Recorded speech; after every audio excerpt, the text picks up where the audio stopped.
Greetings to all.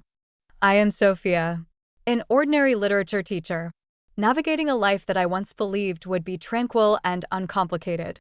Yet, life occasionally presents unexpected twists. Occurrences that appear to be straight out of a story can manifest, compelling me to confront my own reality and discover a path forward.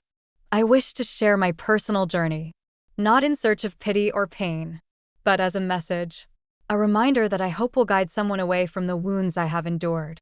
This narrative explores the intricacies of existence, the depths of affection, and the wisdom gleaned from experience. Through my narrative, I aspire for you to discover a touch of empathy, insight, and perhaps even reflections of your own. My name is Sophia, and I am 28 years old. I teach literature in Boston, Massachusetts, USA. I grew up in a modest family, comfortably situated but not affluent. My childhood days unfolded serenely beneath a warm little roof, where my parents consistently inspired and backed me in my educational pursuits. From my high school days, I have cherished the aspiration of becoming an educator, a figure who can ignite inspiration and cultivate a passion for knowledge and language in countless students to come. Upon completing high school, I made the choice to follow my aspirations by enrolling in the Faculty of Education at the University of Massachusetts Amherst. My college years were not just about academics, they were a profound journey of self-discovery, personal growth, and daily maturation. Every class and lecture not only imparted knowledge, but also steadily shaped my resolve regarding the path I have chosen.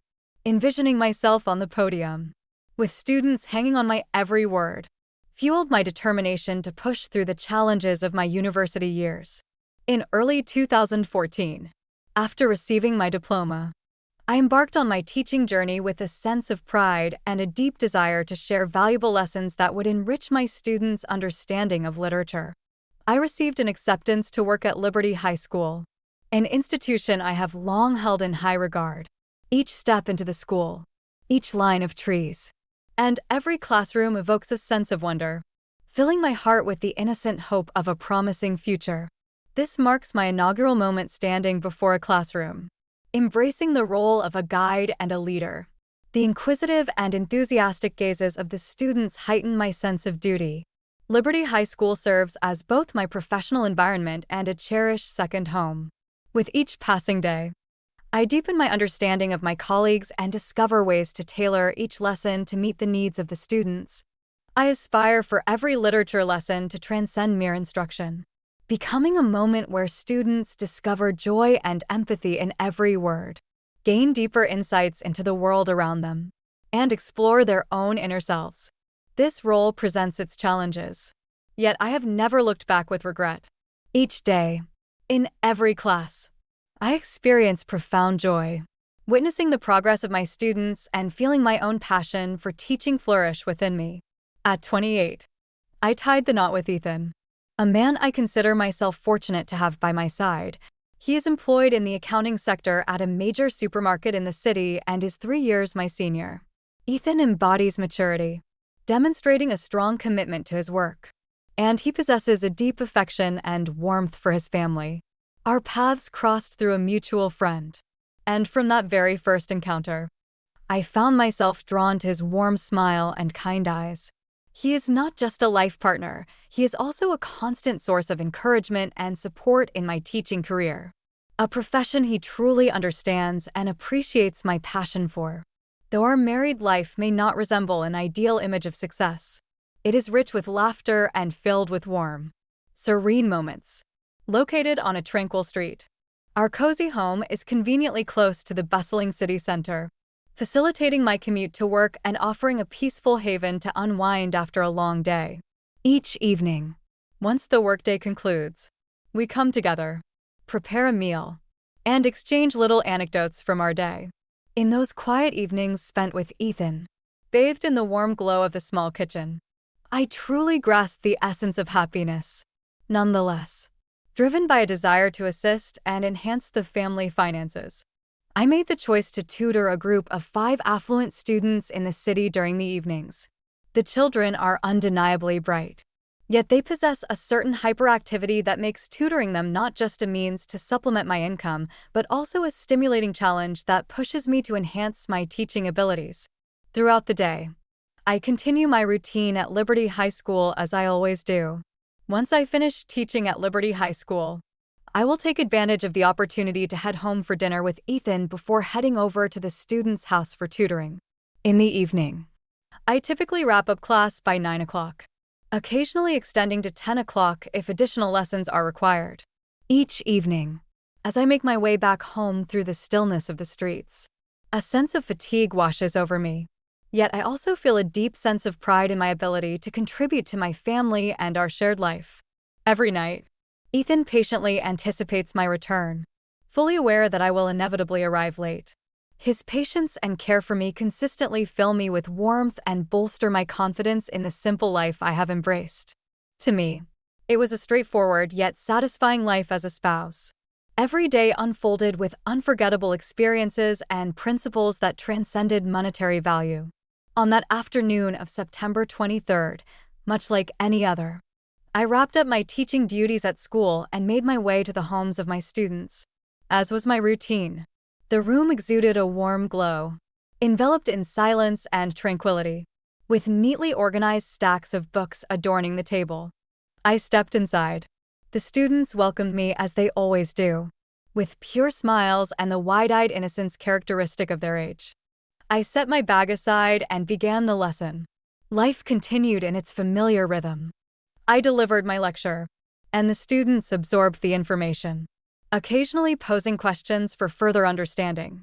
During my lecture, I grasped a piece of chalk and pivoted to inscribe on the small board affixed to the wall. The atmosphere was hushed, with only the soft scratch of chalk gliding across the board breaking the stillness. In an instant, I sensed a hand encircling my waist. A sudden jolt of disappointment gripped my heart. My entire being abruptly came to a halt. The cacophony of the world around me gradually diminished, until all that remained was the relentless thrum of my heartbeat echoing in my chest. I turned around, my gaze locked with that of one of the students, whose once clear eyes now appeared strange, brimming with ambiguity. Before I had a chance to respond, the other students rushed in, swiftly encircling me. I attempted to break free, yet the powerful embrace held me firmly in place. They embraced me firmly, no longer embodying the naivety of youth, but rather the formidable power of young men. The entire room appeared to whirl. The ceiling lights slowly faded as I felt myself being pushed down. Unable to fight back any longer, I found myself ensnared in a web of laughter and indifferent stares, with a tide of shame and pain surging within me. When it concluded, the room felt eerily vacant and frigid, abandoned in solitude, my body weary and my spirit shattered. I fought to rise. Each movement weighed down, as though burdened by an unfathomable dread. The room felt tight and stifling, yet I needed to rise. I needed to exit and return home, as if crossing that boundary would restore everything to its rightful state. Upon arriving home, I found it necessary to maintain my composure, striving to conceal the overwhelming emotions that were welling up within me, suppressing them deep inside. Despite enduring what felt like an overwhelming shock, I remained composed and revealed no signs of distress. Upon arriving home, I set aside the overwhelming panic and pain, compelling myself to find a sense of calm and maintain a semblance of normalcy. I entered the house, putting on a smile for Ethan, pretending as though everything was normal. His eyes regarded me with warmth and concern, yet I found myself stifling every emotion, hiding my feelings away in a shadowy recess of my being, unable to reveal the pain I carried. That night, I lay beside him, my eyes wide open in the darkness, searching for a way to banish the haunting memories and carry on with life as if nothing had changed. The following morning, I went about making breakfast as I typically did, casting a quiet glance at Ethan and reminding myself that it was time to bring everything to a close, not just the tutoring position, but the entire nightmare that had unfolded. Upon expressing my decision to cease tutoring, Ethan regarded me with a hint of astonishment. He softly inquired about my reasons, and a myriad of responses flooded my mind. Ultimately, I let out a weary sigh, mustered a smile, and replied that I was simply too tired and desired to stay home a bit longer. Ethan nodded, his gaze soft, and with unwavering certainty, simply responded, "It's okay if you don't go. I managed to provide for both of us adequately. There's no need to exert yourself excessively." I found myself seated, a surge of guilt rising within me. My heart weighed down as if it bore the weight of the concealed dark night sky. His words stirred deep emotions within me, yet I knew I had to maintain my composure. Upon reaching an agreement with Ethan, I began to contact the parents of the students. I opted for a clear and professional approach, stating that I could no longer provide tutoring services due to health reasons. Each time I received a response from the other end of the line, a pang of sorrow gripped my heart, dreading the possibility of more probing questions. Thankfully, no one attempted to sway or push me any further. With each call that concluded, I sensed the formation of yet another knot, secure and subtle, shoving all thoughts into the depths of forgetfulness. After that day, I never went back to tutoring. Each afternoon, I made my way home early, settling into my small, tranquil room, attempting to impose a daily routine to help me forget the events that had transpired. Yet the truth lingered in my thoughts, an ever-present shadow, a reminder of a dark corner of existence I had unwittingly entered and could never fully leave behind. A year had slipped by since that fateful night. I had silently endured my existence in anguish, holding on to memories I attempted to conceal. Yet they relentlessly pursued me each night, every solitary moment. Married life unfolded. Ethan continued to love me as he always had, his gaze filled with tenderness and unwavering trust. Yet, deep within me, I found it difficult to completely embrace that tranquility. Each day, as I gazed at Ethan, the pain and guilt enveloped me, akin to a hidden thorn piercing my heart, a constant reminder of the dreadful secret I bore. Then one day, I came to the profound realization that I was pregnant. Initially, I was uncertain about my emotions. Was it happiness or dread? It was the most joyful moment in a woman's life. Yet for me, it came with overwhelming bewilderment. Doubt seeped into my thoughts. I found myself questioning whether this child was born from the love shared between Ethan and me, or if it was merely a byproduct of the haunting nightmare I had endured. Thoughts raced through my mind, creating a whirlwind of confusion, leaving no room for a moment of tranquility. The months of pregnancy unfolded with a serene cadence. I found myself caught between worry and hope. Each night, I whispered my hopes into the darkness, yearning for the child to be Ethan's, dreaming of a chance to leave the past behind and begin anew. Yet, the unsettling sensation lingered, a constant dread of the moment when the truth would finally come to light. I would stand quietly before the mirror, gazing at my expanding belly, sensing that I was harboring a shadowy secret that could never be undone. Then came the day I gave birth. Ethan held my hand, eagerly anticipating the arrival of our baby, his eyes shining with joy and pride. As I gazed at the small child cradled in my arms, tears began to form in my eyes, leaving me uncertain whether they stemmed from joy or sorrow. I observed Ethan beaming, filled with joy in the early days of fatherhood. Yet within me lingered a profound sense of bewilderment. From that moment on, I understood that anxiety and regret would be my constant companions, leaving me to ponder endlessly whether this truly was Ethan's child. With each passing moment, every glance at my little boy filled my heart with a profound ache.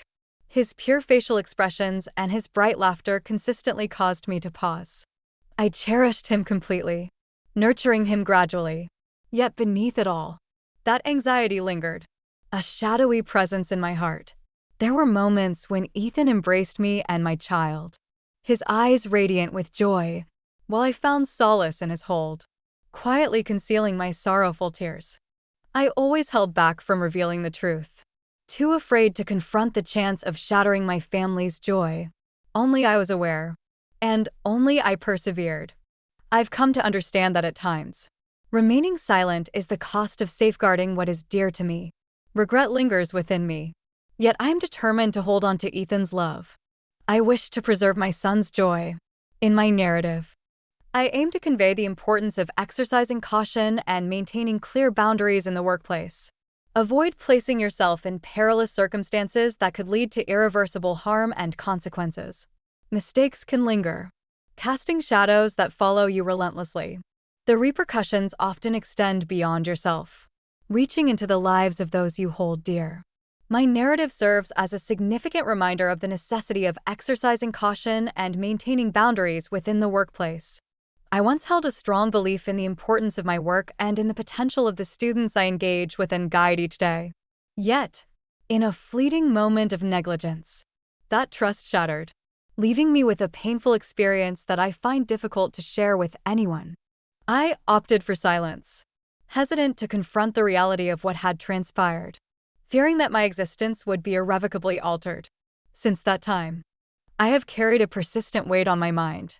Reflecting on the past, I come to understand that I placed too much faith in my surroundings and the individuals I encountered daily. It is crucial to uphold boundaries and safeguard your well-being, particularly in a profession that involves frequent interaction with others. The boundary separating my professionalism from trust was shattered, and the cost I incurred was a lingering ache and repercussions that I could never have anticipated. This experience also served as a reminder that, at times, silence may not be the most effective approach.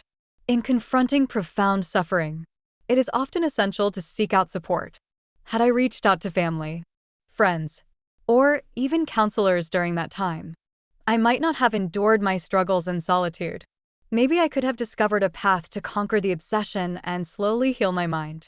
Silence does not erase the pain. Instead, it allows it to burrow deeper, quietly eroding fragments of my spirit. This narrative led me to understand that, in every circumstance, exercising caution is absolutely essential. Uncertainty looms over the future, and maintaining boundaries while staying alert is the most effective means of safeguarding oneself.